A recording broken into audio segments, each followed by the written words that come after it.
Brings us to a massive question that countless families are suddenly asking themselves: what happens when the happiest day of your life takes a totally terrifying turn? Across India, we're seeing this pattern emerge that's sparking intense discussions and a lot of deep anxieties. Expectant parents are walking into hospitals completely trusting the system, only to wonder later if that sudden rush to the operation theater was driven by genuine medical necessity or if their fear was just leveraged as a business tool. Okay, just imagine the sheer panic for a second. You've had a perfectly normal pregnancy for months. You walk into the hospital for your standard final checkup in the 9th month, probably just expecting some last-minute advice or a quick ultrasound. But instead, within hours, you're suddenly told your blood pressure is dangerous. The baby is under severe stress. Normal delivery is too risky. Literally out of nowhere, major surgery becomes the only option on the table. Families are telling us they get hit with this sudden avalanche of extreme complications. We're talking blood pressure spikes out of nowhere, fetal heartbeat drops, low amniotic fluid, or that terrifying moment you're told the umbilical cord is wrapped around the baby's neck, or they hear the baby isn't descending. In these high-stakes moments, families are thrust into sheer panic, because when you hear that time is running out, you don't argue, right? You rarely challenge the doctor's authority when the stakes are literally life and death. To understand this controversy, we first have to ground ourselves in the medical facts. A Caesarean section, a C-section, is the surgical delivery of a baby through incisions in the abdomen and uterus. It is a major, invasive surgery. Now let's be absolutely clear here. It is an incredible medical advancement. It's strictly required for severe emergencies, like placenta complications or oxygen deprivation, and it literally saves mothers and babies every single day, no doubt about it. But here's where we hit a really stark financial divide. Think about a normal delivery. It usually means a lower overall cost and a shorter hospital stay, but highly unpredictable labor timing. Doctors could be waiting around for hours and hours. A C-section, on the other hand, involves high billing, expensive operation theater charges, anesthesia, and a prolonged hospital stay. So from a purely administrative standpoint, C-sections offer private hospitals much faster patient turnover and, crucially, completely predictable scheduling compared to the absolute unpredictability of natural labor. To put this into perspective, the World Health Organization strongly recommends that C-section rates should stay between 10 and 15% of all deliveries in any given region. Now, government hospitals in India actually track pretty closely to that WHO limit, but private hospitals, their rates absolutely skyrocket past it. It is drastically higher.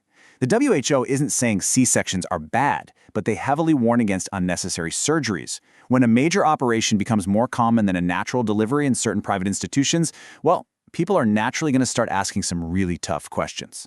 Rooms, fear can silence every question. Take a second to really absorb that. Because when parents are told their unborn child could die, they just freeze. Whether it's intentional emotional manipulation or just a byproduct of a chaotic emergency room, the result is the same. Consent forms get signed instantly. It is literally a psychological trap. You're bombarded with complex medical jargon, terms you've probably never even heard before, which instantly creates a total dependency on the medical staff. Under that crushing emotional pressure, panicked families have zero time to seek out a second opinion. I mean, nobody wants to roll the dice with their baby's life. And because of that, the authority of the doctor totally bypasses standard scrutiny. Now, to be totally fair, we absolutely cannot ignore the other side of this story. This whole narrative of the greedy doctor just doesn't paint the full picture. Pregnancy complications are wildly volatile. Real emergencies can pop up in mere minutes. Doctors are working under immense life-or-death pressure where a single split-second delay can end in total tragedy. Plus, we have to remember the broader context here. India is still battling high maternal mortality risks, and doctors are on the front lines trying to prevent those statistics from climbing. So we really have to acknowledge that not every C-section is unnecessary. There are countless mothers and babies alive and thriving today strictly because a surgeon made a really difficult split-second call to intervene. That is a massive responsibility, and we absolutely have to respect the weight of it. Actual root cause here. Honestly, it's rarely just individual malicious intent. It's much more about a fractured system. You've got genuine medical necessity clashing head-on with a corporate machine that relies on strict billing targets. Patients often have no idea how to read their own medical reports, creating this massive communication gap. And when corporate hospitals implement these targets, patients understandably start feeling like they're being treated as customers rather than human beings in need of care. So how do you actually protect your family and reclaim some agency in all of this? Well, step one happens before delivery. Have these conversations early. Don't be afraid to ask your doctor point blank what the hospital's C-section rates are. Step 2, if an emergency is suddenly declared, try not to panic. Ask clearly why the surgery is metered right now, have them explain the reports, and ask if waiting just a bit longer is medically safe. And step 3, choose your hospital carefully. Do your research, read reviews, and seek second opinions if you can. It's all about asking direct questions so you navigate the delivery room with confidence. A C-section is a miraculous tool that can undoubtedly save lives. But I want to leave you with this final, vital thought to chew on. As healthcare becomes increasingly commercialized, how do we guarantee that every single cut made is strictly for the patient's survival and never just for profit?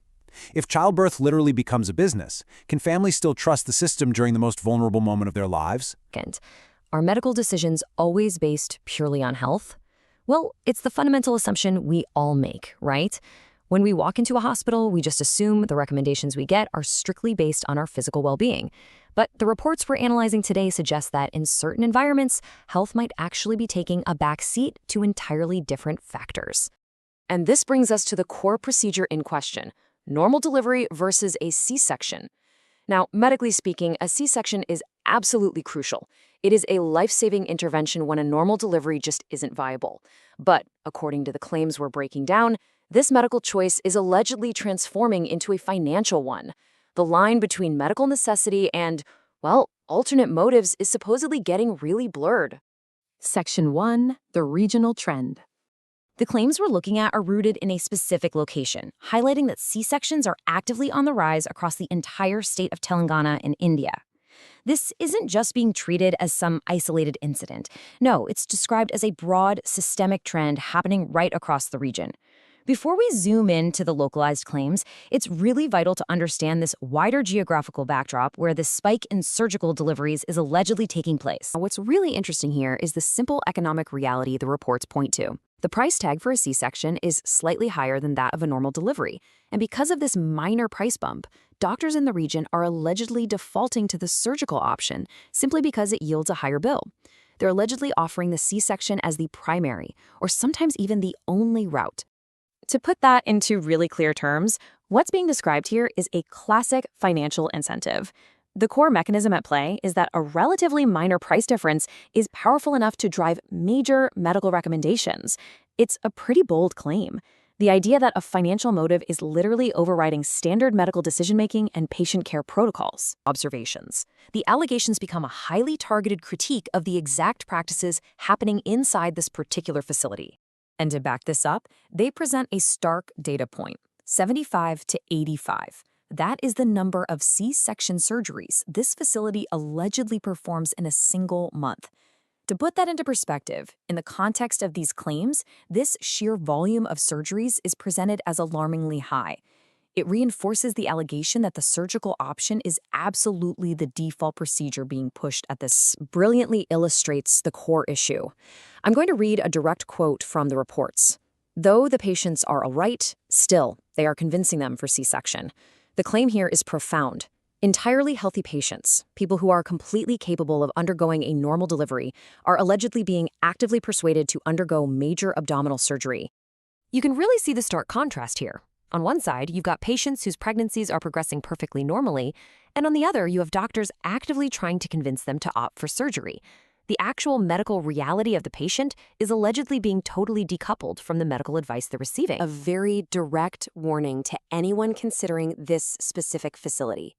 Expectant parents are advised that before stepping foot in the LifeSpring Hospital, they need to take deliberate precautions. It's essentially a call to defensive medicine from the patient's perspective, urging families to be hyper-vigilant about the kind of care they're agreeing to. So, the crucial point is how patients are told to protect themselves, and the actionable steps derived from these warnings are crystal clear. Number 1, pause. Just take a breath and don't rush into any surgical agreement. Number 2, and this is absolutely vital, get a second opinion. It is heavily recommended to seek an outside perspective. And number 3, use that outside perspective to determine the true medical necessity of the procedure being recommended. Patients are urged to ask an independent healthcare provider one very specific question. Is a C-section truly the only way, or can we safely proceed with a normal delivery? By encouraging patients to ask this, the goal is to break that cycle of blindly accepting surgical recommendations that, as we discussed, might just be driven by financial incentives. Ultimately, the big takeaway here is to emphasize that this is your health and it's your decision. Based on the claims we've reviewed about the rising C-section rates in Telangana, and being an informed patient really, really matters. The overarching advice? Advocate for yourself. Question medical authority when you're in doubt, rather than just assuming every single recommendation is completely free of external financial motives. Which leaves us with this final thought to consider, drawn directly from the core conflict of these claims. When health and profit intersect in a clinical setting, who is truly making your medical decisions? Are the choices being made for the benefit of the patient on the table, or the bottom line of the facility? It's a crucial question to ask, and it's exactly why these reports urge us to always, always seek that second opinion.